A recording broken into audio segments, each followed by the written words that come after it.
If you like this video, hit the bell icon and subscribe.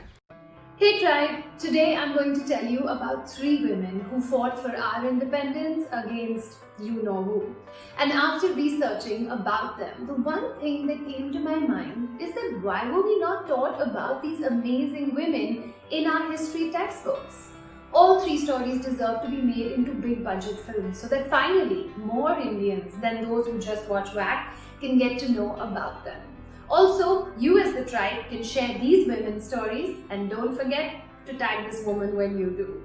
My name is Tricia, this is WAC, and today I am bringing 3 very serious femme fatales from India's independence movement to you.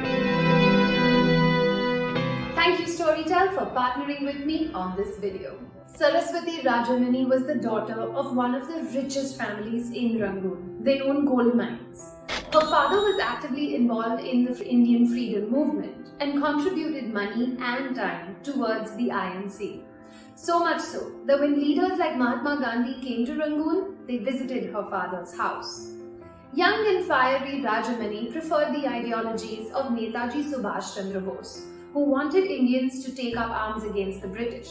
And when Netaji visited Rangoon, Rajamani took all her jewelry and donated it to the INA.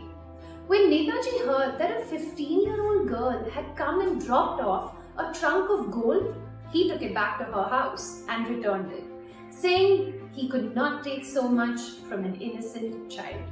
She insisted that she knew what she was doing, and she had every right to do what she wanted to, because after all, the jewelry was hers and not her father's. As if that wasn't enough, she also convinced Netaji to enroll her in the INA, where she joined in the espionage division and earned herself the title of the youngest spy of India. Her mission was to spy on British officers. The plan was that she and 4 other women would dress up as boys and work as servants in their offices and homes and listen to conversations about tactical movements, relaying it back to the INA. Things were going well until one of the partners was caught and arrested. This time, Rajamani disguised herself as a nachnewali and went to entertain the officers in jail. She drugged them and helped her friend escape. One of the guards spotted them and shot at them. Rajamani was hit in the leg, but she kept running till she found a tree that she could hide in for 3 days, until it was safe to escape again. After India got its independence, Rajamani moved to Chennai, where she spent the rest of her life working to uplift the downtrodden. Her family gave away all their wealth towards the freedom struggle, and in the end, she was living as a destitute in abject poverty. A journalist wrote about her and brought her story to people's notice, at which point the government of Tamil Nadu gave her an apartment and money. She died in 2018, and till today, the government of India has not officially recognized her contribution towards our independence. But let me now tell you about a woman who did receive recognition in all these various forms. And her name is Aruna Asif Ali.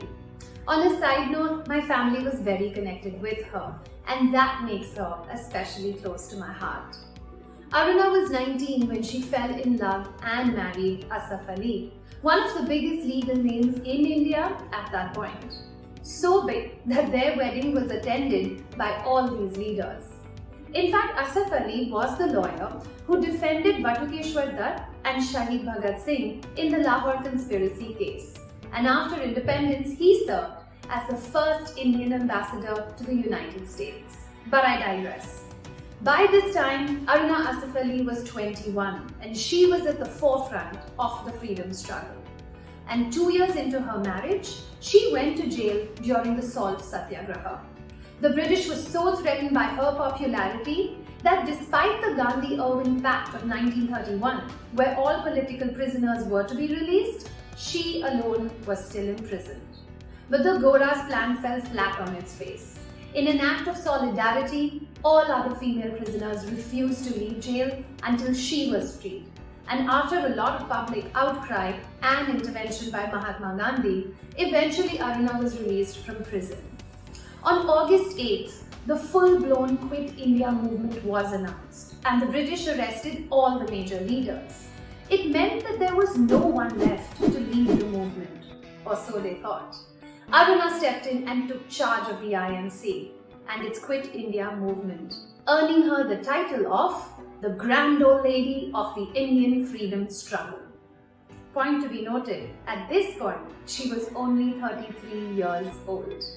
The first thing she did was to go to Gwalior Tank, which is Bombay's iconic Maidan for protests, and unfurl the flag of independent India. This action by a young woman, it spread like wildfire, and demonstrations spread across India.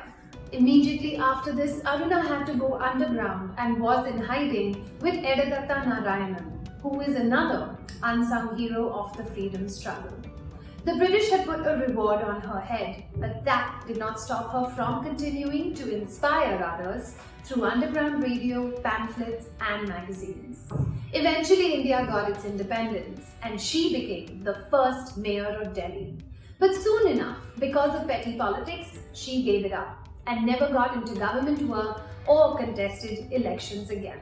There are stories that we should all know, otherwise we will not be able to appreciate what we have. Someone else did all the hard work and we are enjoying this present tense. Stories allow us to connect with other years. They can be time travel machines that allow us to visit places and spaces while we exist in the here and now. I, for one, I did my BA in English literature because of how much I love stories.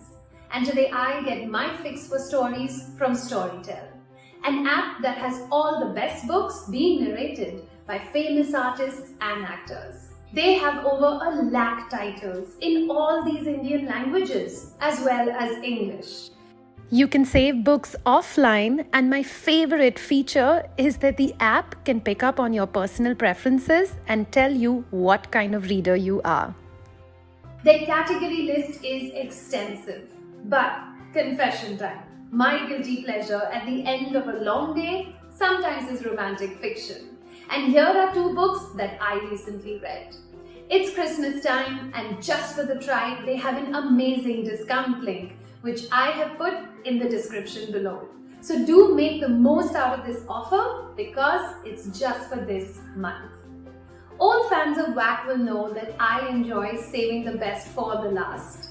Until I started researching this, I did not know that one of the first Indian women to fight a war against the British 33 years before Mangal Pandey or Jhansi Ki Rani was a queen in Karnataka called Kittur Chennamma. When the East India Company wanted to take over India, they declared a new law called as the Doctrine of Lapse. Now, if you were sleeping through your history class, then this is what it was. According to the doctrine, any Indian princely state under the suzerainty of the British East India Company would have its princely status abolished if the ruler was either manifestly incompetent or died without a male heir. Queen Chennamma was not going to get bullied and waged war against an army that was much bigger and stronger than hers. Eventually she lost and the East India Company took control of India. But we as a nation showed her our gratitude and respect when we put a statue of her in front of the Parliament House. Every year in the month of October, Kittur Utsava is celebrated in Karnataka in her honor. The truth is that until I researched for this episode, I did not know who she was. And I think the system needs to make us more aware. Until it does not change, we should do our best to become conscious of our roots. So in the comment section below, if you can please share stories about our history, ideas and concepts that our textbooks haven't taught us that you think should be common knowledge, please do share it in that comment section below. My name is Freesia. I'll catch you guys again very soon. See you. Ciao.